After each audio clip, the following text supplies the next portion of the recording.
Өткөн саныбызда биз фейк фабриканы колдогон саясий партияларды көрсөтөбүз деп убада кылганбыз. Ынтымак дал ошондой партиялардын бири. Бул Темиров Лайфтагы фейктерге көзөмөл рубрикасы. Саламатсыздарбы?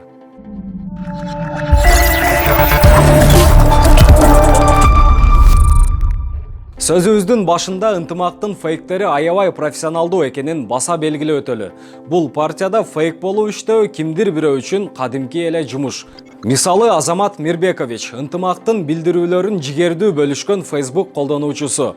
Бирок дагы бир кызык нерсе бар. Биз Азаматтын Facebooktагы баракчасын архивден текшерип чыгып, НДПК партиясын колдогон билдирүүлөрдү көрө алдык. Балким ал Facebook архивди толугу менен сактап калаарын унутуп койгондой чыгар. Мындай мисалдар бизде толтура. Бул колдонуучулар азыр ынтымакты жигердүү жардамалап жатышат. Ал эми мурун башка партияларда иштеп келишкен.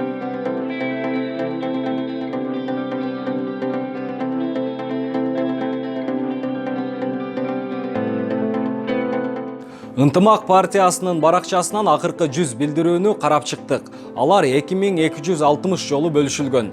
Бөлүшкөн колдонуучулардын 1752си биз ушул партияны изилдөө учурунда аныктаган фейктер болуп чыкты. Бул ынтымак партиясынын өзүнүн колдоочулары жок дегенди билдирбейт. Бирок бул көрсөткүчтөр көп миңдеген аудиторияларды ээлөө үчүн жалган интернет колдонуучуларды пайдаланышат. Акыркы 100 билдирүү 3936 лайк топтогон. Анын 40%-ын фейк колдонуучулар баскан. А бул Facebook колдонуучусу Каныке Исламовна. Ал ынтымак баракчасындагы маалыматтарды бөлүшкөн фейктердин бири. Анын аватарын текшерип, кимдин сүрөтүн колдонуп жүргөнүн таптык. Сүрөт якутиялык Сандра Николаевнаныкы болуп чыкты. Биз аны менен байланышууга аракет кылдык. Ынтымак партиясынын Facebooktагы баракчасын изилдеп жатып, биз 55 жасалма колдонуучуну аныктадык. Чындыгында алардын саны бир нече эсе көп болушу мүмкүн. Алардын башка фабрикалар сыяктуу эле өз иш схемасы бар. Бир эле убакта чыгарылган окшош билдирүүлөр. Ал эми алардын негизги милдети кыска убакыттын ичинде керектүү маалыматты тез жайылтуу.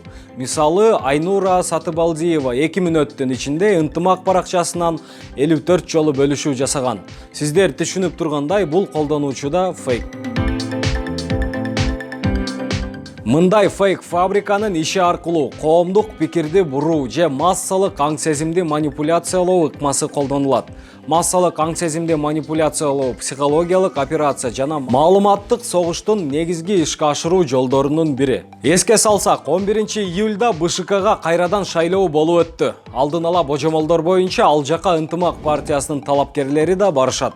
Буга фейктер армиясы чоң роль ойногонун четке какпайбыз. Ушуну менен сөзүм соңуна чыкты. Дагы кимде фейк болушу мүмкүн экендигин комментарийге жазыңыздар. Эгер сиз азырынча бизге жазыла элек болсоңуз, анда сөзсүз жазылыңыз, лайк басыңыз, бөлүшүңүз. Бул бизге дем берет. Кайрадан көрүшкөнгө чейин.